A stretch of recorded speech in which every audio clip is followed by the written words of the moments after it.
Dear Divine Selves, wish you all a very blissful Buddha Jayanti and Buddha Purnima. On this auspicious occasion, I intend to share with you some of the eternal and universal pulse of wisdom of Lord Budha. They are as useful and applicable today to each one of us as they were 2500 years ago. They are as applicable to the followers of Buddha as those who are not, in the formal sense of the term, followers of Buddha, because these teachings are universal and eternal in nature. They cut across time and clime.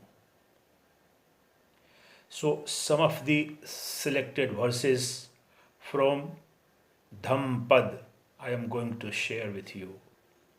Dhammapada is the canonical text of Buddhism,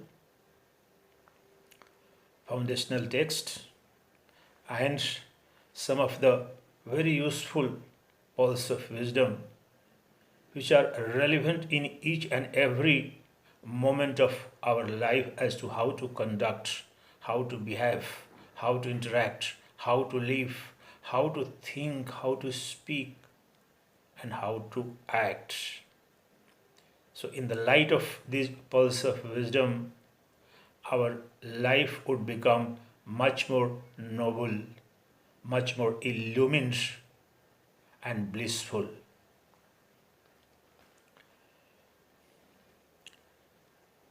So, selected verses from Dhammapada. The twin verses. The twin verses refers to the structure of the chapter which consists of 10 pairs of statements. There is a chapter in the Dhammapada titled The Twin Verses. So it refers to the structure of the chapter which consists of 10 pairs of statements. Each pair phrases the same basic truth, first from a negative point of view and then from a positive one, to illustrate the alternatives each individually faces. This incantatory rhetorical device is common in ancient Indian philosophy. So let's take the twin verses. The first. All that we are is the result of what we have thought. It is founded on our thoughts. It is made up of our thoughts.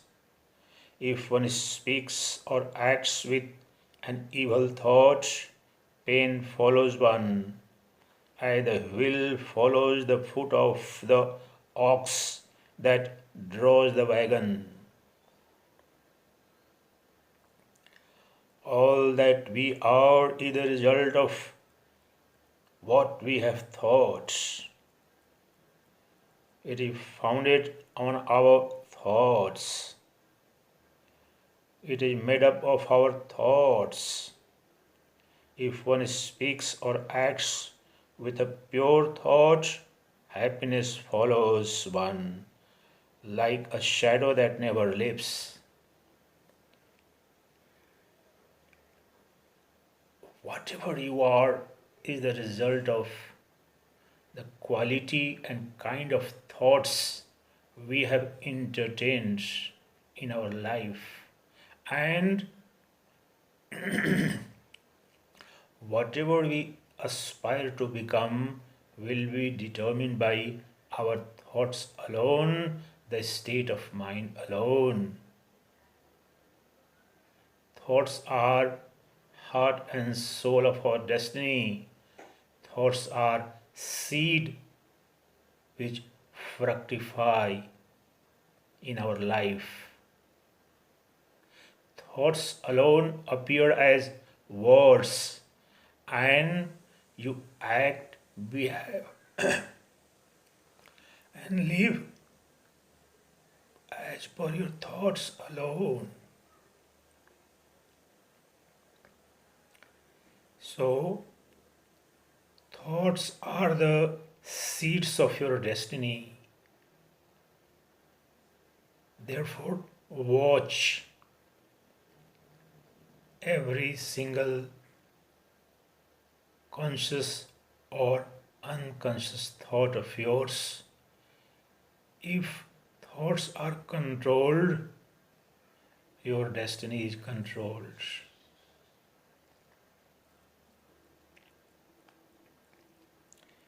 She abused me, she beat me, she defeated me, he robbed me.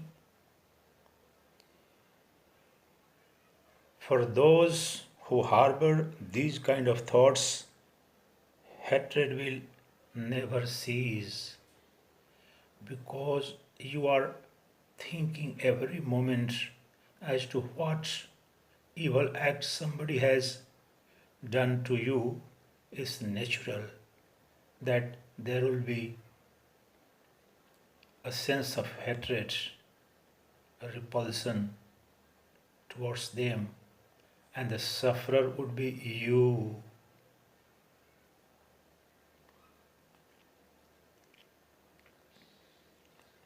She abused me, he beat me, she defeated me, he robbed me. In those who don't harbor such thoughts, hatred will cease.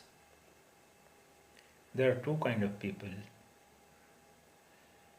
Those who harbor these kind of ill wills against others as to how bad they have been to you, how evil they have been to you. And there are other kind of people who never mind as to how others have behaved. They don't remember any untoward incident that might have happened mentally, verbally, or physically vis-a-vis any interaction with anybody else around. So those who don't harbor these thoughts that she abused me, she beat me, she dishonored me, he disrespected me, he harmed me, these kind of negative thoughts, if you harbor, you are bound to nurture the river of hatred within. And is there any human being on the planet who is not interacting? The husband and wife, the parents and children, the neighbors, the friends. Since morning to evening, each one of us has some kind of confrontation, some kind of a situation we feel being wronged by somebody else. The best thing is to forgive and forget. Forget and forgive them and be at peace with yourself. Because those thoughts of hatred are going to breed hatred, the pool of hatred within yourself. You alone are going to burn. These thoughts will rob you. Your peace would be robbed. Your bliss would be snatched away. Therefore, never entertain these kind of thoughts. Ill will towards others, irrespective of the treatment they have meted out to you. This is secret of eternal happiness, unbroken peace within.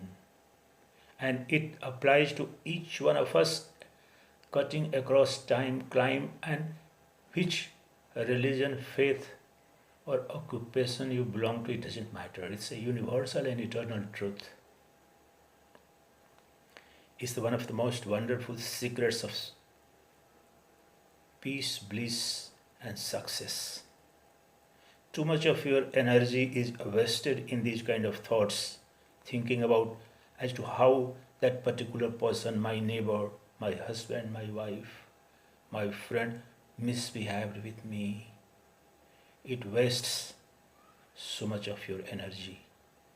So forget and forgive them and be with peace. Be in peace with yourself. Be blissful in that forgiveness. For never does hatred cease by hatred at any time. Hatred ceases by love alone. This is an eternal law. Eternal law. In Buddhism, whenever it's referred law, they are referring to the eternal wisdom, eternal laws enshrined in Dhammapada. Essentially, that contains the eternal laws of cosmic existence, eternal behavioral patterns of ours too. That's why, as long as you harbor a sense of hatred towards others, there is bound to be a pool of hatred alone within yourself. So, hatred must be won over by love, by forgetting and forgiving what others thought, spoke, or did with you. Let others not control your happiness and your love. Once you begin to react, behave as per the acts, thoughts, and attitudes of others, you become slave to others' thoughts, acts, and attitudes. So break free from that eternal chain of slavery and become in absolute control and command of your eternal unbroken peace and bliss and love by not allowing anybody else's attitude, behavior, thoughts, and acts towards you, irrespective of what and how they behave with you. You always have a sense of love, compassion, kindness towards each and every one. That is the secret of happiness and love. Everyone in the world doesn't know that we must all come to end here. But those who do know, their quarrels cease at once. Once you know that this body, individuality, has to come to an end, when it dawns on you deeply, these petty things don't matter to you. You go deeper within to abide in your eternal reality. You transcend the pettiness of the superficial, ephemeral individuality. One who lives looking for pleasures only, uncontrolled sensually, immoderate in diet, idle and weak, this one Mara will surely overthrow as the wind blows down a feeble tree. Mara in Buddhism is the god or dominion of Yamaraja, the god of death or destruction, or you can say the power of destruction, the realm and domain which destroys you. So, uncontrolled sensual pleasure takes you in the domain of Mara, that is the power that destroys you, the realm of Yamaraja. Slowly and surely you kill yourself, you destroy yourself by being oblivious of your truth, your self eternal. That is exactly what Vedanta also says. In the morning I was doing a discourse, and that is what Adi Shankara was trying to suggest in Vivek Chudamani. You kill your Atman, eternal Atman, if you neglect the truth within the self within, at the cost of self and Atman within. You enjoy sensual pleasures, ephemeral, trivial, worldly pleasures at the cost of nurturing your true self. The Atman is suicide, it's spiritual suicide. Socrates also said that, Lord Krishna also said that, Lord Budha is also saying that, Jagat Guru Adi Shankara to say this so boldly in Vivek Chudamani.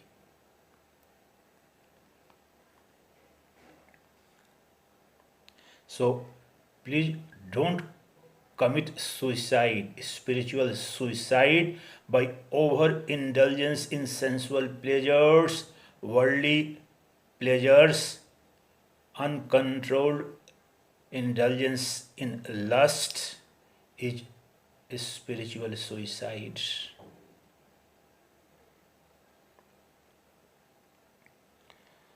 One who doesn't live looking for pleasures only, well controlled sensually, moderate in diet, diligent and strong, this one Mara will surely not overthrow any more than the wind blows down a mountain of stone.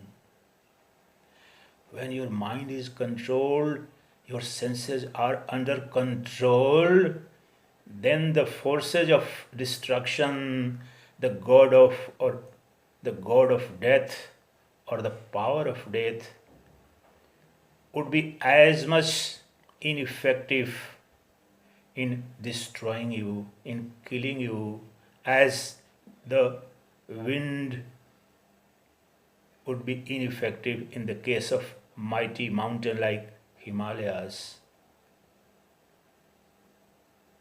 A controlled mind is mightier than mighty mountains. And an uncontrolled mind and uncontrolled senses are more trivial than a dry blade of grass. They could be blown away by the smallest of incidences.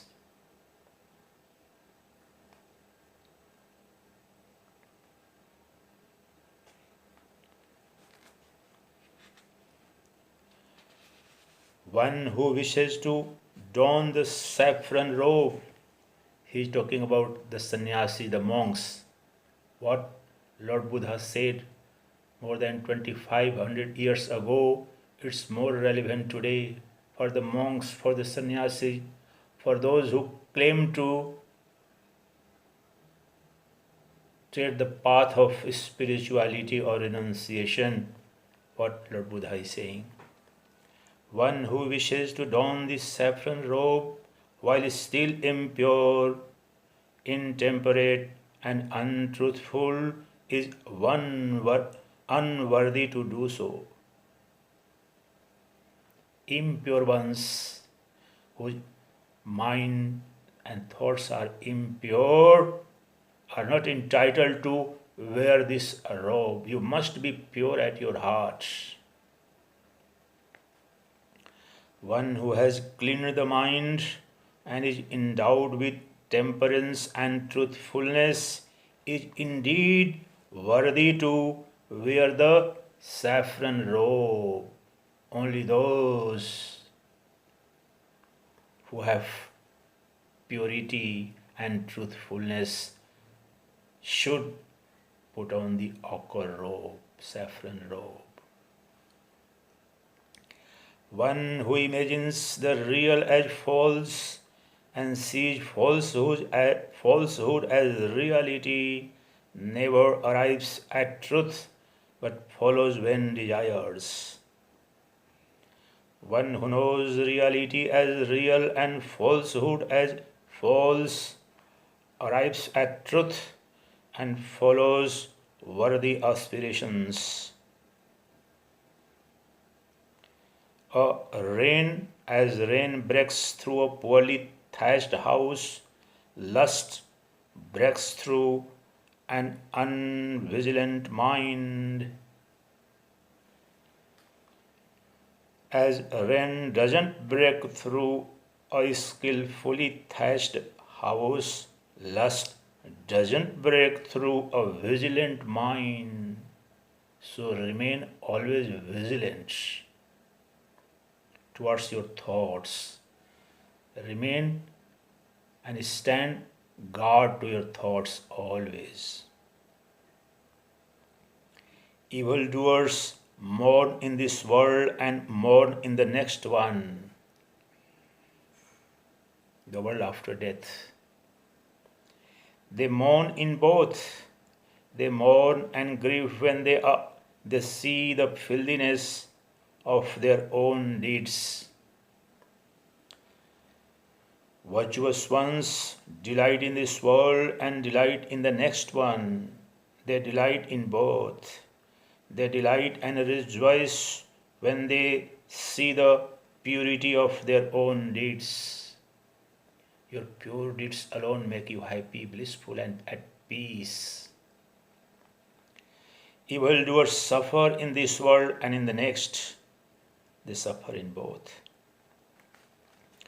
Virtuous ones are happy in this world and in the next. They are happy when they think of the good they have done. They are even happier when they continue on the good path. Thoughtless ones, even if they can recite many sacred verses but don't follow them, have no claim to a religious life, but are like cow herders counting the cows of others. So profound. Thoughtful ones, even if they can recite only a few verses, but do follow the law, eternal law as laid down in Dhammapada. But I would say, in essence, the eternal laws contained in any of the schools of metaphysics, whether Vedanta or Sufism or the Gospel of Thomas, the non-dual eternal truths of the Bible as specifically contained in Gospel of Thomas, or the teachings of Lao Tse. These are all eternal laws. Upanishads and Vedanta don't ever deal anything that is pertaining to a particular time and clime. They always deal with eternal and universal laws. So that is what Lord Budha is suggesting.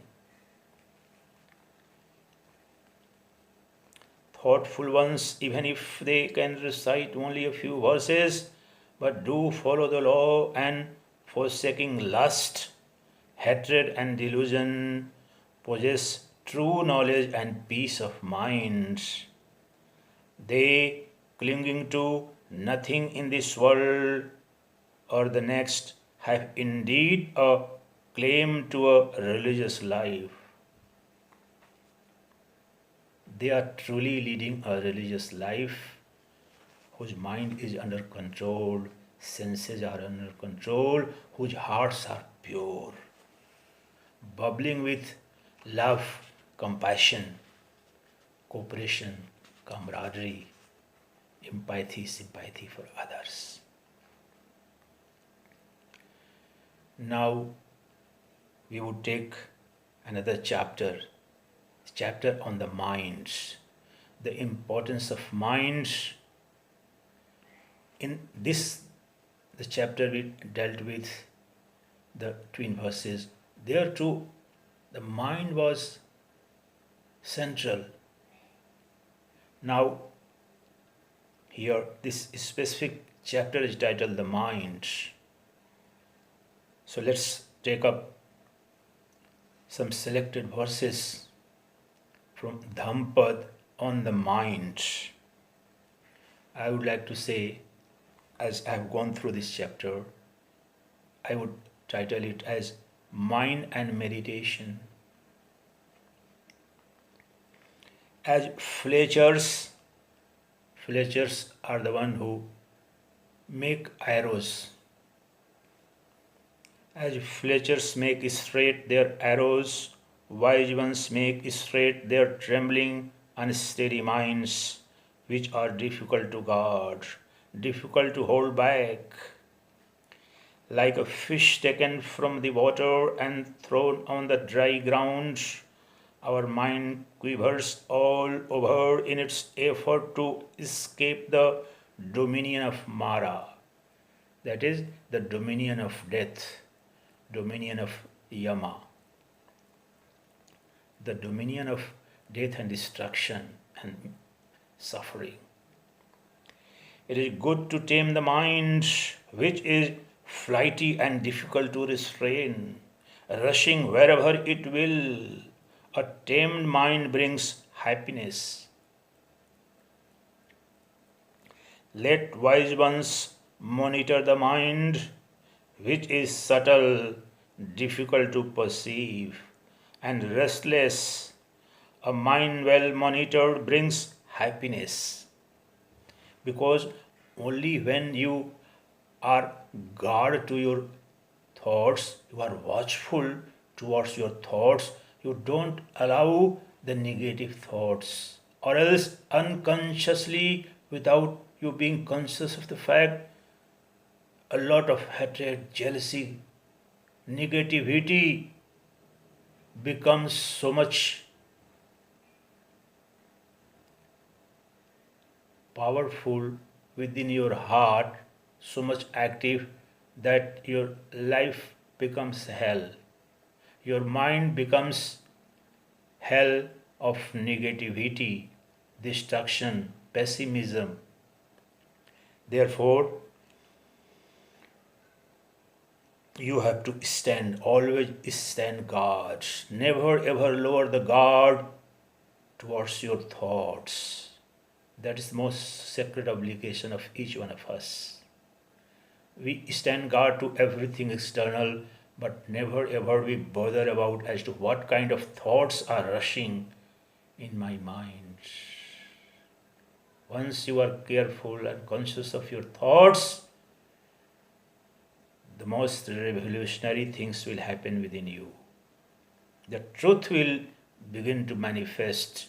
The infinite ocean of love, bliss and beauty, which is hidden because of thoughts, begins to manifest, and the life would become divine, peaceful, complete peace and bliss would become a reality right now, right here, and hereafter too.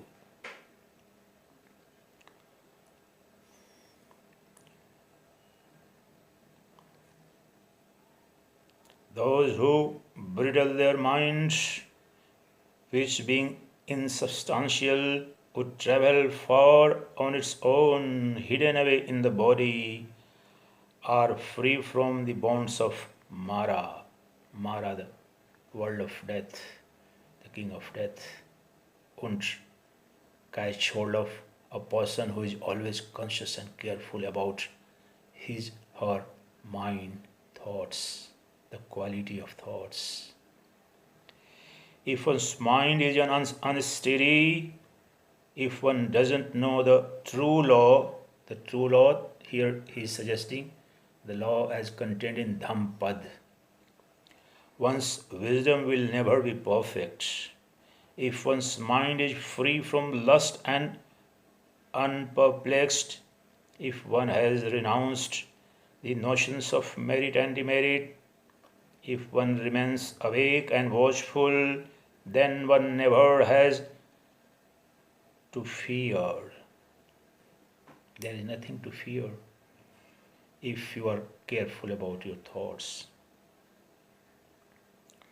Knowing that one's body is fragile like a clay pot, and making one's mind form like a fortress, one should attack Mara with the weapon of wisdom.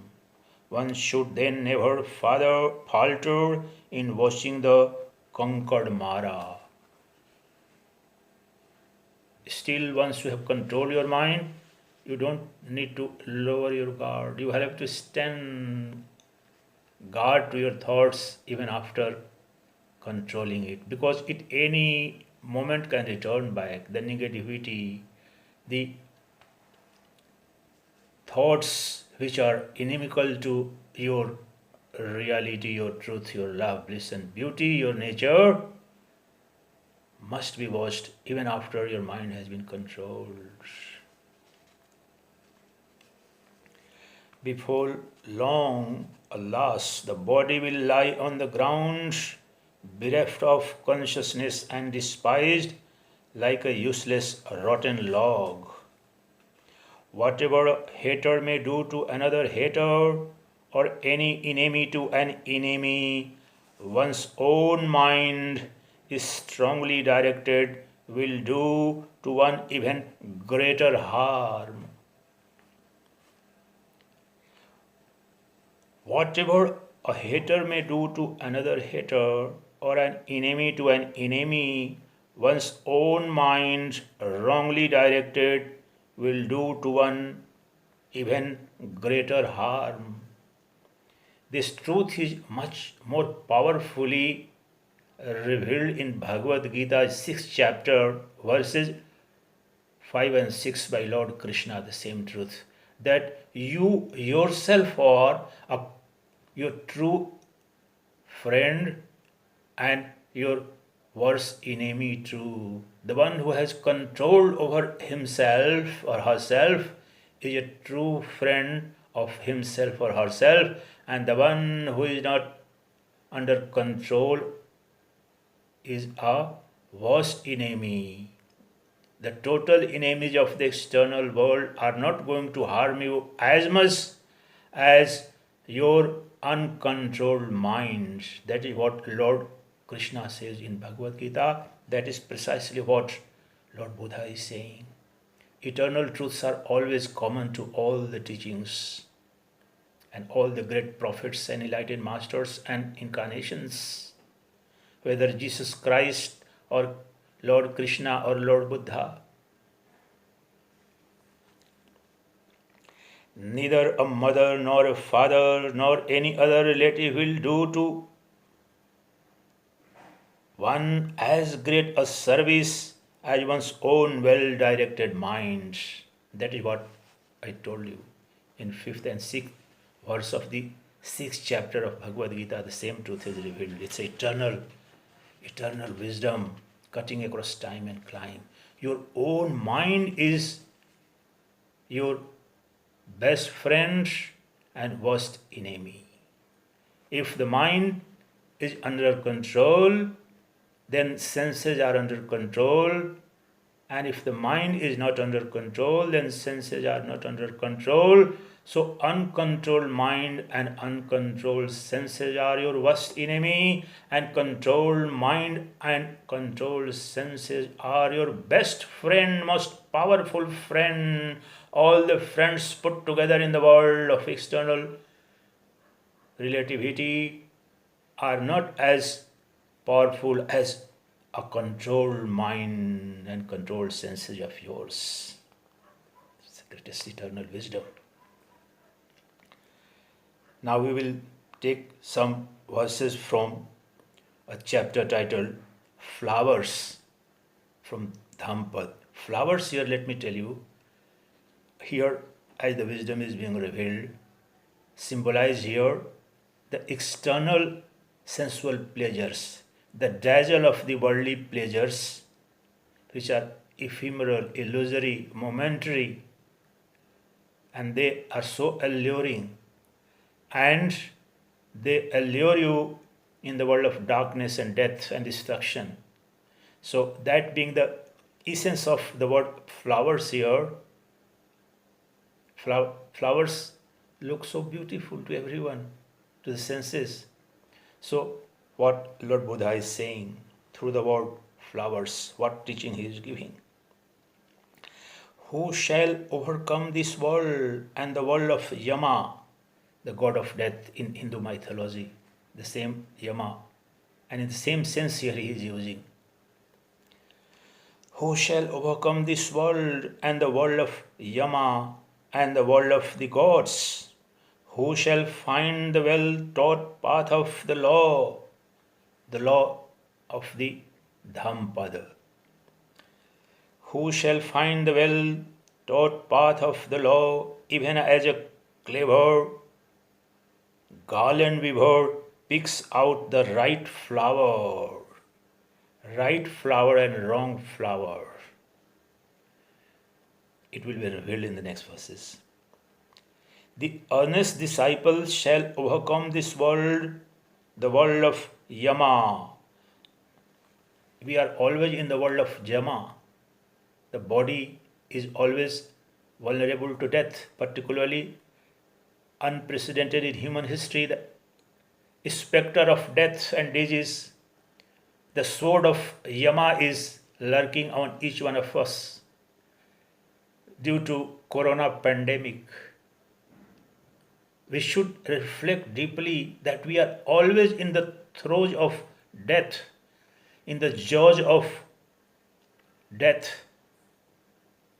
This realization would make revolutionary changes at the plane of your consciousness and thought process. That is what Lord Budha is trying to suggest here.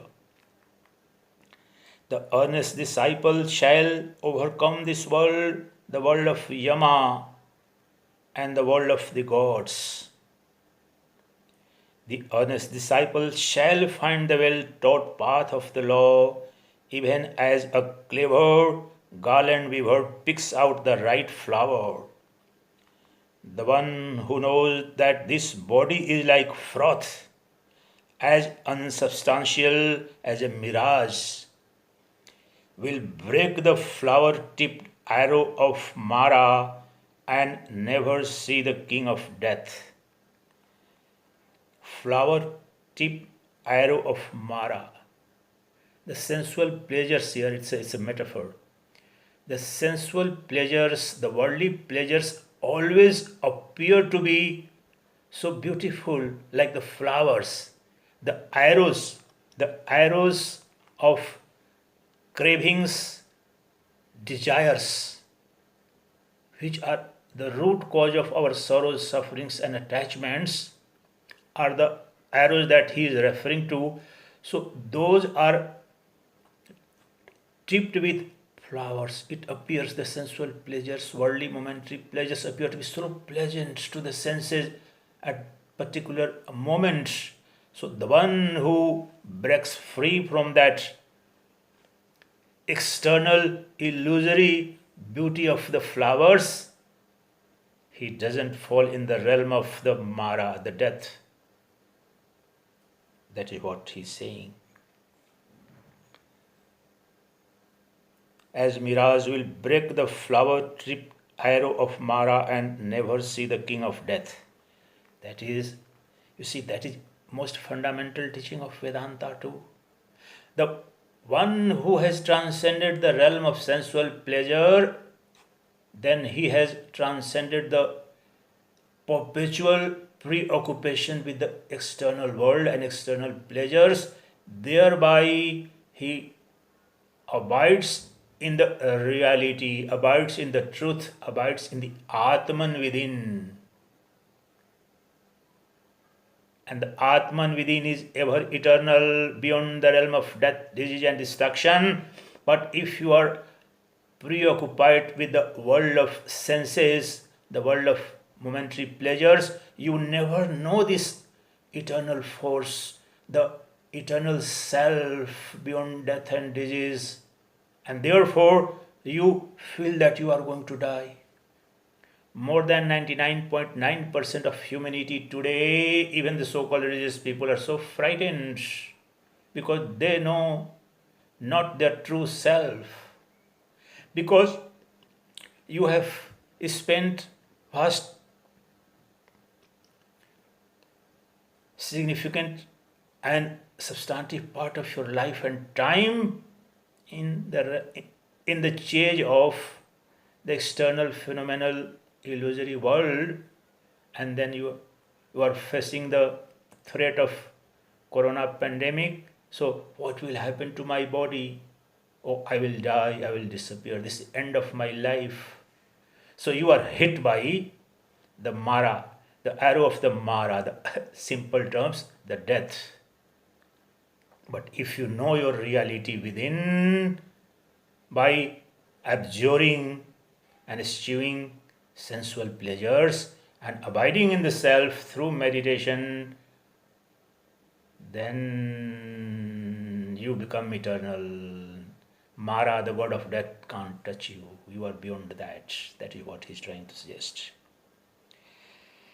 That courage of a person who is gathering flowers with a distracted mind, just as flood courage of a sleeping village.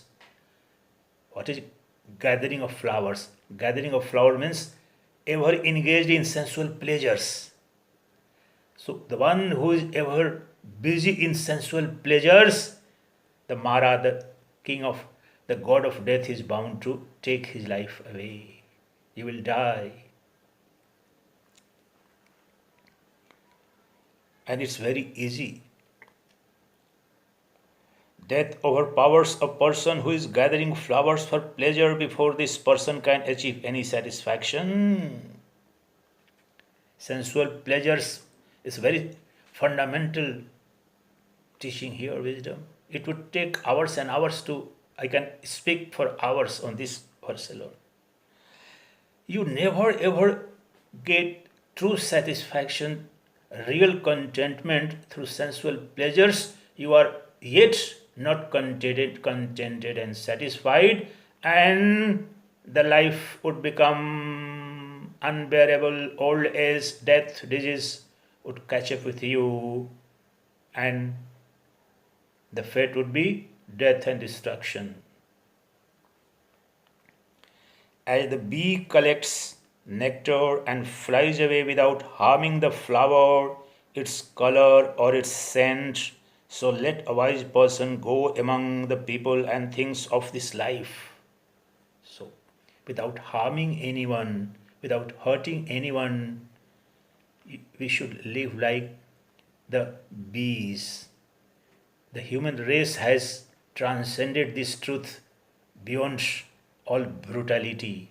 We have destroyed river systems, we have destroyed wildlife, we have denuded the forests, we are killing the entire ecology, biodiversity, harming. So when I am saying we, the entire human race, when we are killing, we are busy ever destroying the nature, do you think that we will go unscathed?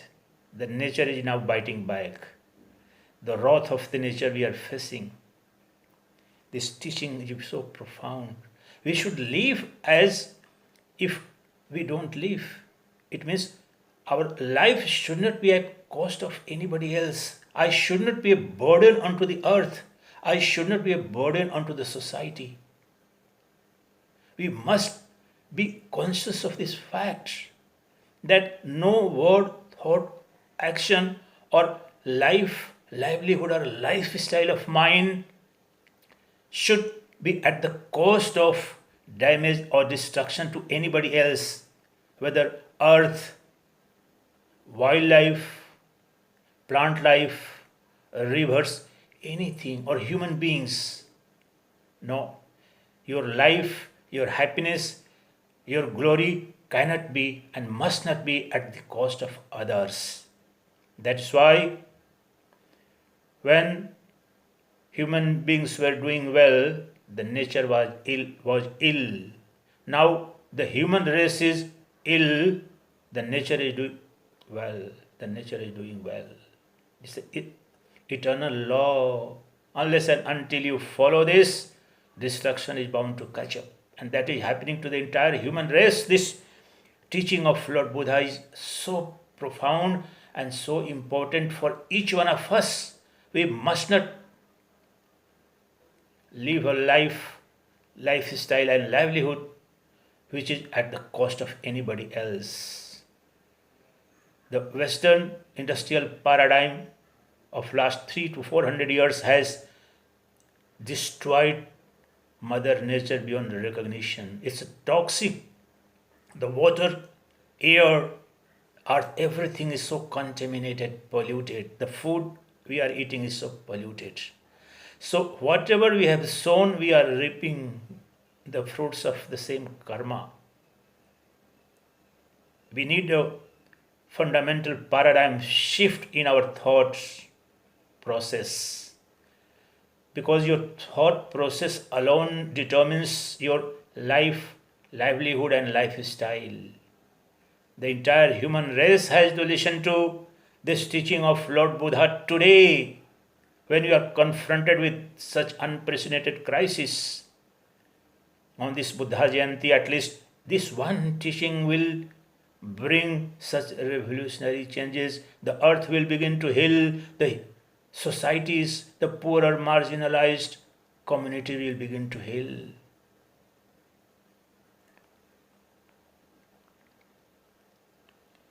Let not a wise person note the perversities of others, nor what they have done or left undone. Again, it's the most fundamental teaching in Vedanta also.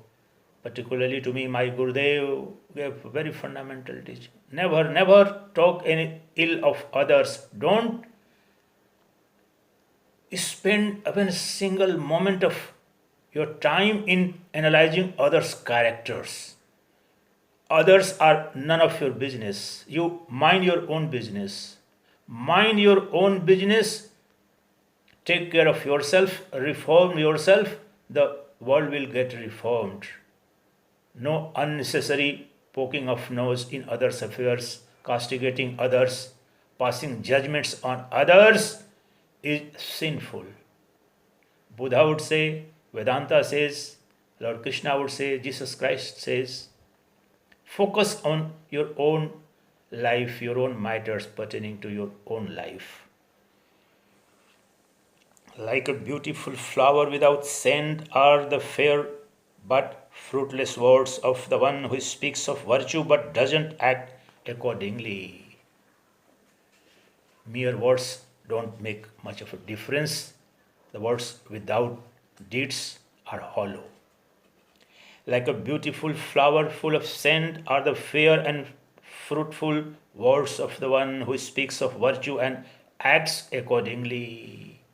Our word, there must be integrity of our words, thought and action. That is the greatest virtue. And absence of this is the greatest vice, which takes us in the realm of Mara, that is realm of sorrow, suffering, death, disease, attachment, ignorance, desire.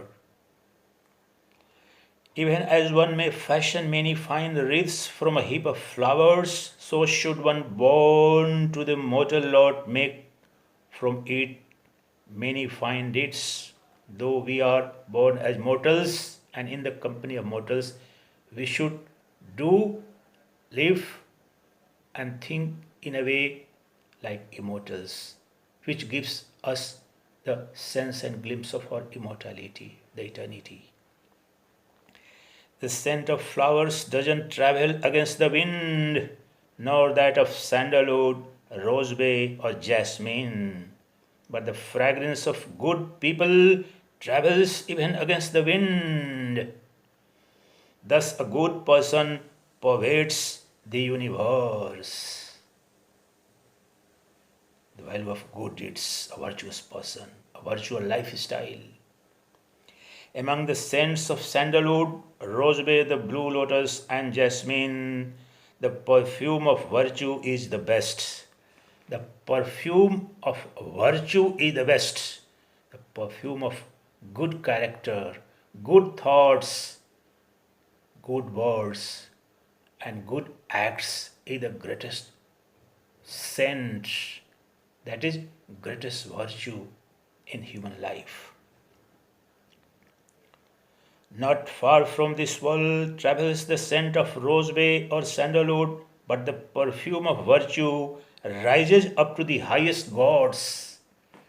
The perfume of virtue rises up to the heaven, the other worlds, that is, the deeds, the great deeds of your no boundary imposed by time and climb. Therefore, be conscious of your good deeds, cultivate good character, good values, and good deeds. That is the greatest glory a human being can achieve. The path of those who are virtuous, diligent, and liberated by the true law can never be found by Mara.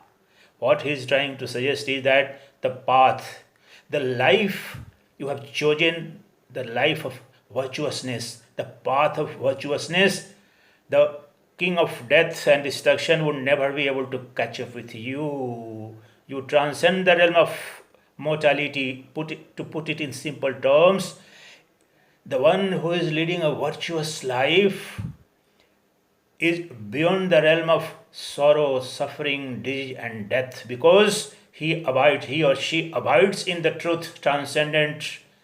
That person is ever established in the immortal, transcendent, almighty power that is within. Therefore, the world of the king of death will never be able to touch him. That's why he or she is ever blissful.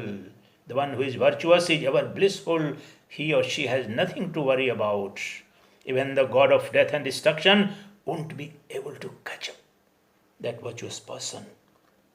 Even as a lotus may grow from roadside garbage and spread joy to many traveling souls with its scent, so a true follower of the Buddha shines and brings light to multitudes of blind mortals. Because ordinary human beings are blind mortals. They don't know as to where is the path, where is the true path, what is the right conduct. Therefore, a person who has lived himself or herself a good virtuous life, he or she becomes light unto himself and thereby light unto others also. Other mortals derive so much of inspiration and light, and they too begin to live life according to the one who is like such virtuous person. Now, a very short chapter on, and that is the last one I am taking up, the way, the path. But this is the most important part of the teaching of Lord Budha, that even ordinary people and we also in the schools were taught, and that each one of us must know the path, the way. What is the path? What is that is called noble path? The way means here, the path means here, the noble eightfold path is cited in the Four Noble Truths revealed during the Buddha's enlightenment. Its 8 parts can be described as right understanding, samyak gyan, right understanding, right thought, samyak vichar, right speech, samyak vadi, right action, samyak karma, right livelihood, samyak jivika, right effort, samyak prayas, right mindfulness, samyak chit, samyak chit, and right meditation, samyak dhyan. These are the eightfold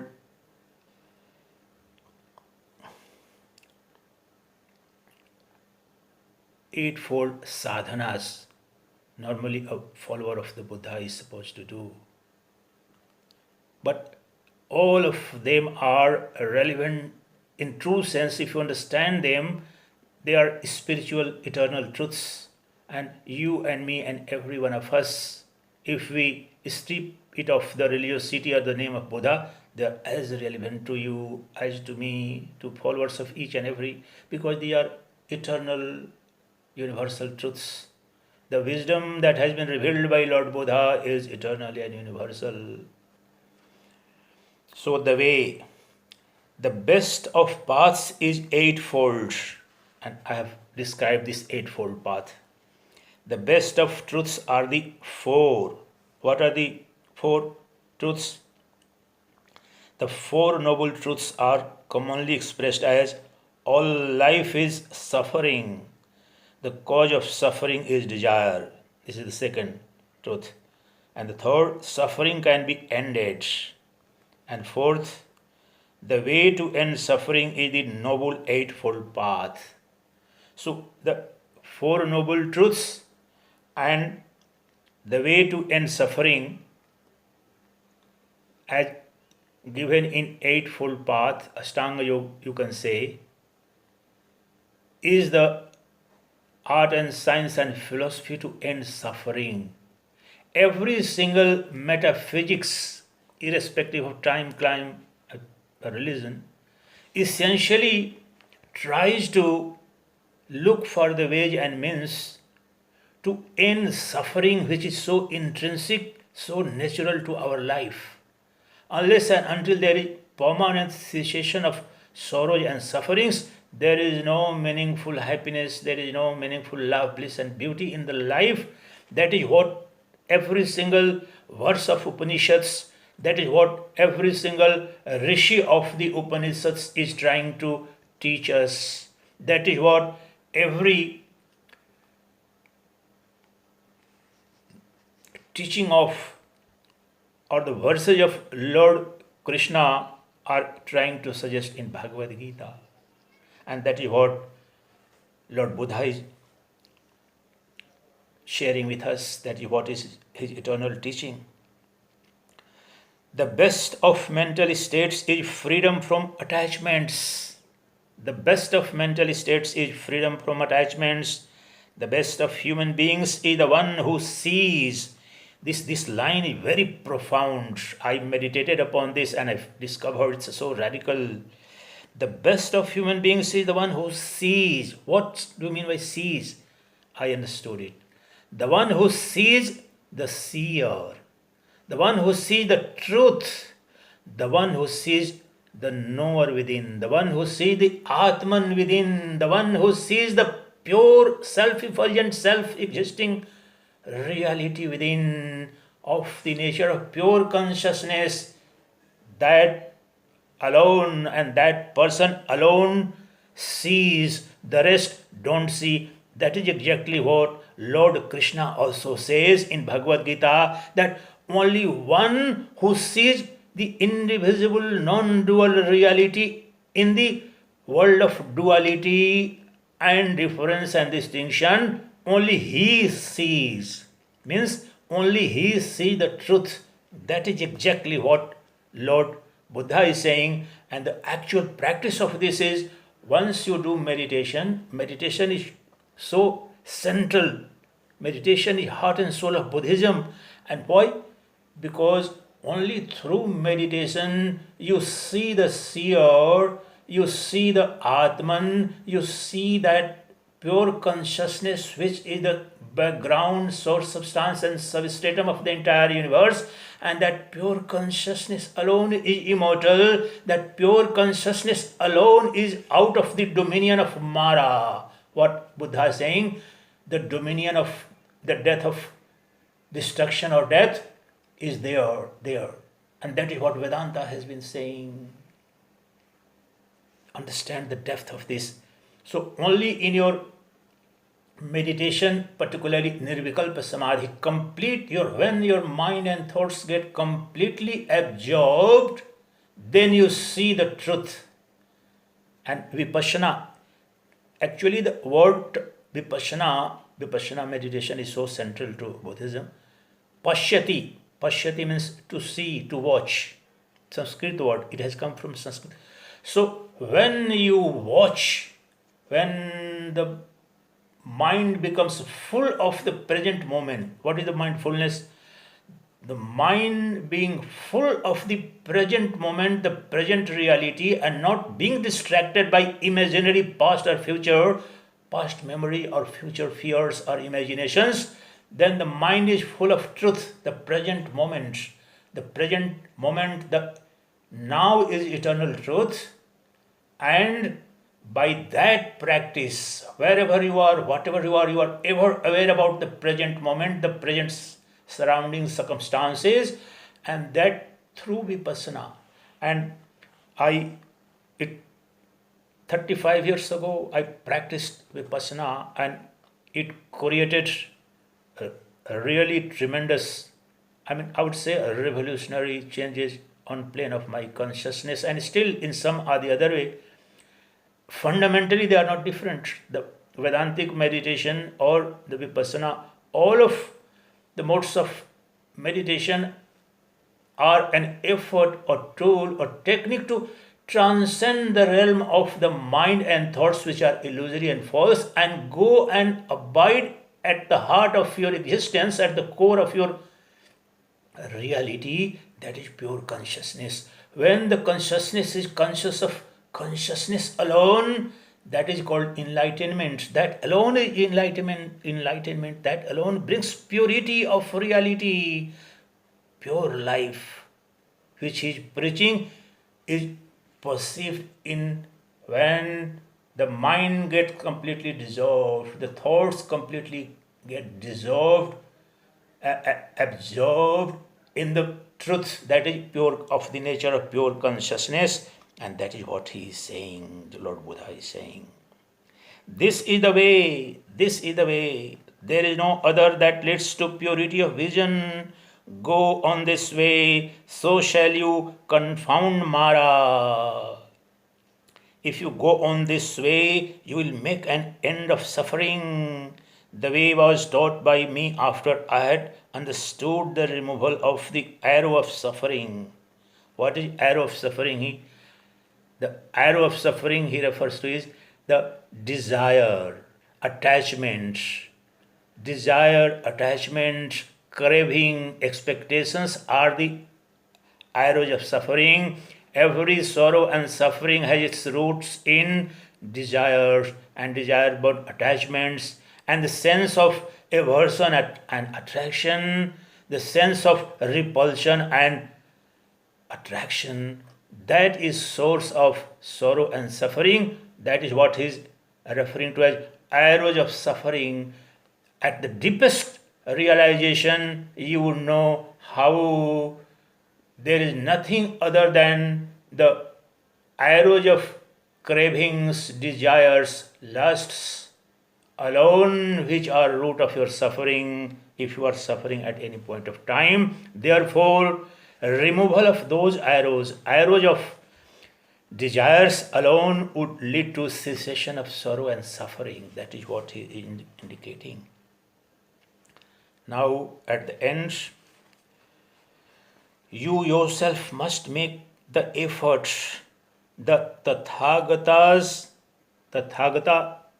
Buddha was referred to as Tathagata, the enlightened one, but it's used as a generic term also. All the enlightened masters, anyone who is self-realized, who knows the truth, is the Tathagata. So the Tathagatas are only teachers. Meditators who enter the way are freed from the bondage of Mara. In ordinarily, what in Vedantic philosophy is called the realm of birth and death. Whenever he is using Mara, he is referring to incessant chain of births and deaths and sorrows and sufferings. So only who knows these noble truths and meditates truthfully, he is free from bondage of the Mara, bondage of birth and death. All conditioned things are impermanent. This is the way to purity of vision. Anything and everything that is ephemeral, that is conditioned, that is not absolute, is miserable and is cause of sorrow and suffering. See with every sensual pleasure that it has inherent intrinsic the sorrow and suffering because of being ephemeral, mortal, momentary. The one who knows and perceives that fact ceases to be miserable. This is the way to purity of vision.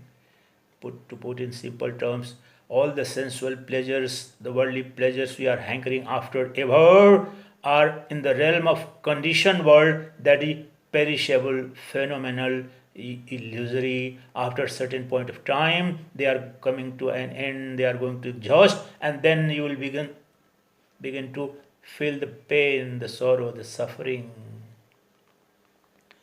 All states are selfless and unreal. The one who knows and perceives that fact ceases to be miserable. This is the way to purity of vision. One who doesn't arise when it is time to arise, who is full of sloth, though vital and strong, who is weak in will and thought, that lazy and idle one will never find the way to wisdom. Watching speech and carefully restraining the mind, let one never commit any wrong with the body. Let one but keep these three courses of action clear, and one will achieve the way taught by the wise. Through meditation, wisdom is one. Through meditation alone, the wisdom is one. Through lack of meditation, wisdom is lost. Let one who knows this two-way path of win and loss behave so that wisdom may be gained. Very profound. Through meditation, the truth and wisdom is gained, and absence of meditation, the truth is lost. This is so simple. Therefore, meditation is life, and absence of meditation is death. I am saying this. I'm paraphrasing it, but that's the eternal truth. Meditation means the search of truth. The meditation means quest for realization of eternity, immortality, the truth which alone is unconditioned, absolute, eternal reality. That is the end objective of every meditation. Not this, what today the 5-star gurus are doing, stress management, BP, lowering of BP has become the end objective. And beautiful glow on the face has become the end objective of meditation. That comes incidentally, but it's so tragic that the level, at least the philosophical paradigm of meditation, has become so conditioned, so commercial, that you have to sell it out. People would be interested only if it had the potential to reduce your BP. Anyway, there is nothing wrong in that way, at least. It will introduce to something sublime, eternal. Cut down the whole forest, he is referring here in the sense of the world of desires, the world of sensual pleasures, the world of your cravings is here referring to desires. Trishna, in Buddhism, Pali is Trishna lok. Trishna, one. Cut down the whole forest, not one tree only. Cutting down or destroying or suppressing one desire is not sufficient. Cut down the entire forest, that is, root out the entire world of desires and cravings by knowing your true nature, that is ever blissful. By knowing the truth through meditation, transcend the realm of duality and ephemeral phenomenal universe and sensual pleasures, and not by just doing this particular thing at one point of time, lowering the BP at one point of time, removing one evil at another point. No. Cut down the entire chain, the entire forest of the desires. Danger comes out of the forest when you have cut down the forest and its undergrowth. Then you will be free. When you have rooted out your desires, then you are free. Desires alone are bondage. In Vedanta, this is the most fundamental. What is freedom? What is moksha? What is self-realization? The freedom from desires alone is called liberation, self-realization. Because freedom from desires takes you at the center of your eternal, immortal existence. In Vedanta, it's called Brahman, Atman. Here, Lord Buddha would present it slightly differently, but he is trying to suggest the same eternal wisdom. The free, he's saying, then you will be free. That is what is moksha. That is what is enlightenment. It's not ordinary term. Enlightenment means freedom from all sorrows and sufferings, fears of disease, death and affliction. And that is also moksha of the Vedanta. So long as man's lust for a woman is not overcome, so long is his mind in bondage, as the suckling calf is bound to its nursing mother. Cut out the love of self like uprooting a lotus in autumn with your hand. Cherish the road of peace. The happy one has shown the way to nirvana. Here I shall dwell during the monsoon season, here in winter, here in early summer. Thus the fool fancies and doesn't think of death. The death is always knocking at your door. What is trying to be conscious of that? Not necessarily because it's a corona pandemic, otherwise also the death is ever knocking at your door. Realize this. The wisdom will come. Death comes and carriage of the one whose mind is wholly caught up in children and possessions, as a flood carriage of a sleeping village. You will be drowned, you will be killed, you will be destroyed by death. Children are no help, nor a parent, nor other relations. There is no help from kinfolk for one whom death has seized. No one can save you from death. Is there anyone in the universe who can protect you, save you from the jaws of death? None, none, none, howsoever mighty. The British Prime Minister and Prince Philip also got infected. Recently I saw the Russian Prime Minister has also got infected. So the death diseases are great levelers.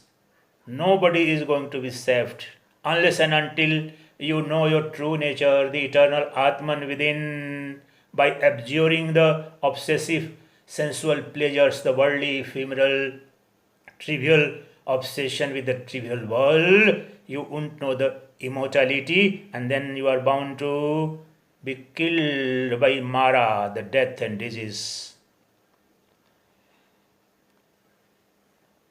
One who is wise and good and knows the meaning of what is said here should quickly clear the way to nirvana.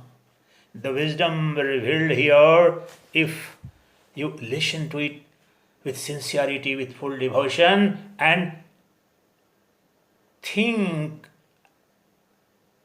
and act accordingly with utmost sincerity, this paves the path of nirvana. That is moksha for me, a Paramahansa sannyasi, and that is exactly the same. Though theoretically, if you go in the scriptures and absolute words and all that, it's some difference, but that is what we are seeking.